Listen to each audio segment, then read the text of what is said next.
What's up, everybody? You already know who it is. It's DripGodDero, and I'm back at you guys with another banger. So, as we all know, the Boston Celtics ended up losing to the Miami Heat last night. And with them losing to the Miami Heat last night, that brings a lot of questions for this team. And with that being said, that brings us to the video topic today. And that video topic is what's next for the Boston Celtics. So, y'all already know I like to always talk about the money, because let's keep it real, when it comes to teams improving or not, for the most part, it really just depends on the money and the personnel. So, without further ado, let's switch over and let's get right into it. Alright, so we all switched over, and as you guys can see, we are on hoopshype.com. Shout out to them, because they make everything so easy for not only me to understand, but also you guys to understand. And as we can see, their payroll for the 2022-2023 season was this amount right here. $178,633,307. So they were number 4 when it came to the 2022-2023 payroll, and they will be above the cap next year as well. Now, their payroll will go down, I believe, slightly, but it won't be that much of a difference, to be honest. Now, as you guys can see, they also do have different highlights for different things in regards to contracts. Player options is highlighted blue, red is team options, and things of that nature. So, without further ado, let's scroll down and let's get into it, man. Let's get into the money, man. It's always about the money. So, as we can see, these are the players that they do have on contract for next year. They have Jason Tatum as the highest paid player, and right below him they have Jaylen Brown. Now, something to note about Jaylen Brown is that this will be the final year of his contract. Now, he will be eligible for an extension, and if he does end up taking that extension, he will end up being the highest paid player for the Boston Celtics. So we do want to keep that in mind. A big question in regards to this team will be if they will try to ship Jaylen Brown off, or if they will just sign him to that extension. Now, I'll give my thoughts on what they should do after we go through the rest of this list.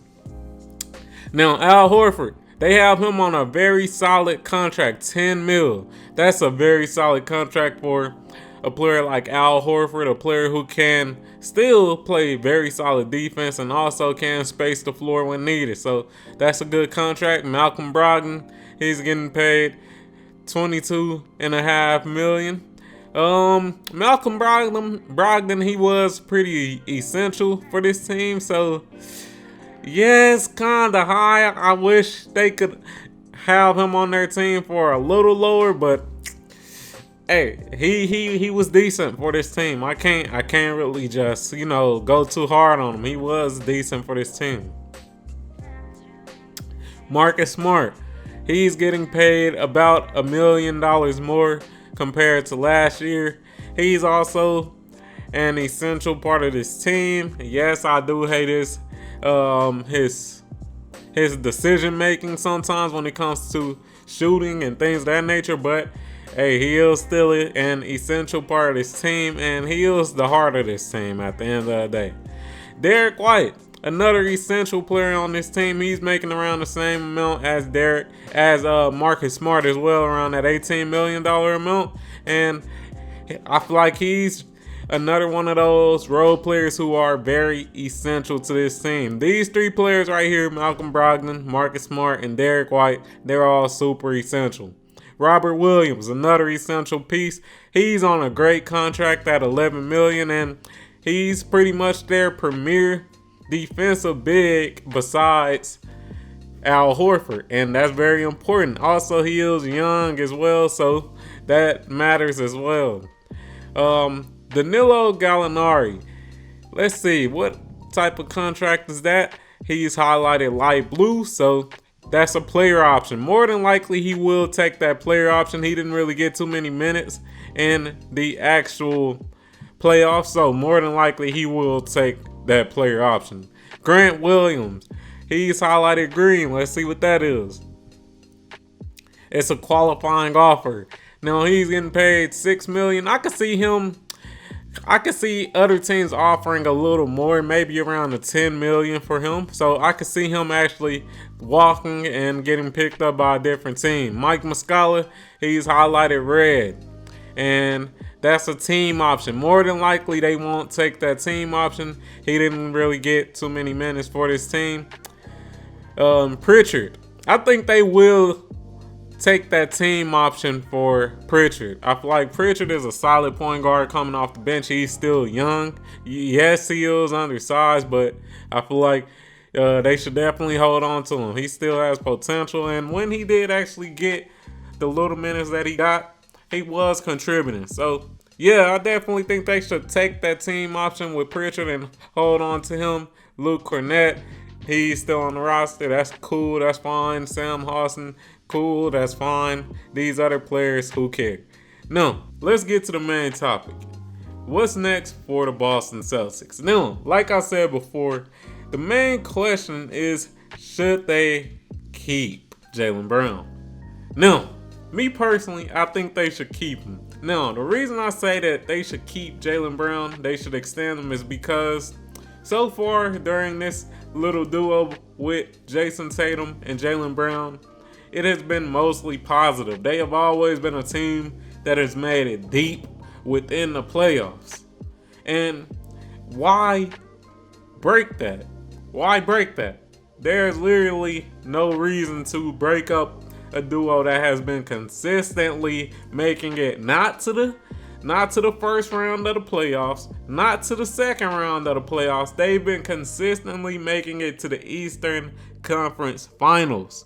That's big. You got teams like Philadelphia who's still trying to figure out how to get to the Eastern Conference Finals. So why break that up? I wouldn't break it up. But if you do want to break it up, a good option would be trading for Anthony Davis. Now, the reason I say that is because Jason Tatum and Jaylen Brown, they kind of have a, not moveset, but they kind of have skills that overlap.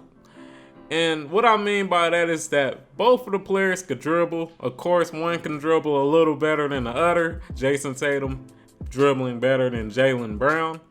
And they're both pretty much go-to scorers, and they both score for the most part in the same way.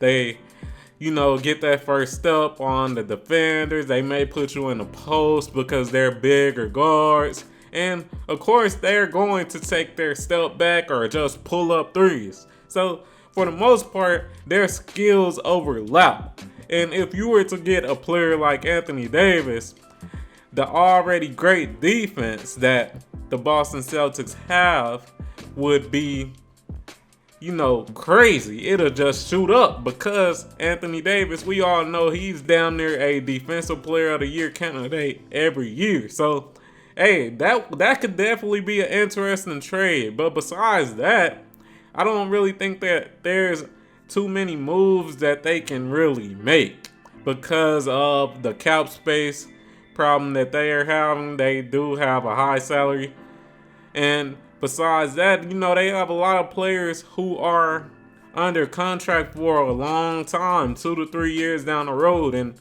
a lot of teams, they don't want to trade for those types of contracts unless those players that they are trading for are super impactful. And yes, they have a couple of impactful players such as the Marcus Smarts and the Malcolm Brogdons, Derek Whites, but it's like, do you really want to get rid of those players?